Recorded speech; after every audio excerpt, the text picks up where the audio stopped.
Westminster's new MPs could have to sit just 48 hours before Christmas Day to pass Boris Johnson's Brexit Bill, if he is returned to power on December 12. Party sources have suggested that the second reading of the Withdrawal Bill is set to take place on Monday, December 23 under a new Conservative government. The Prime Minister has already made clear that if he gets back into Downing Street, he will press ahead with the bill before Christmas to ensure that Britain can leave the EU by the extended deadline of January 31. He said, "As families sit down to carve up their turkeys this Christmas, I want them to enjoy their festive season free from the seemingly unending Brexit box set drama." The belief is that if the Tories secure a reasonably healthy majority, then Mr Johnson would push for the vote on the principle of the bill as quickly as possible to underline the symbolism of MPs, in their first vote of the new Parliament, giving the green light to the UK-EU deal.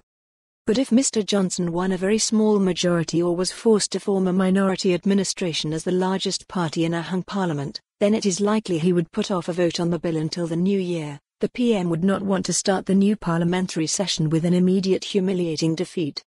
Alternatively, if Jeremy Corbyn were to either form a majority Labour government or a minority one, then he would push for his programme, which would see the UK engaging with the EU to create a new Brexit deal.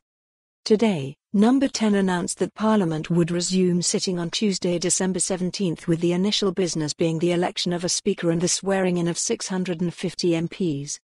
It explained that should the current PM return, then the state opening of Parliament and the Queen's speech would follow on Thursday, the 19th of December, the day the Queen usually departs for her festive break in Sandringham.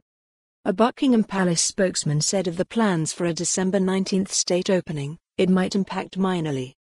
Downing Street explained the state opening, due both to the early general election and the proximity of the parliamentary ceremony to Christmas, would take place with reduced ceremonial elements, i.e. no crown, no robes and no carriages, as was the case following the early election in 2017. It is expected that the Queen, attended by Prince Charles, would read the gracious speech. If there is a change of government following the election, Number 10 said it was anticipated that the Queen's speech would be in January on a more usual timetable. However, this would be a matter for the incoming administration. For more on this story, visit the news article link.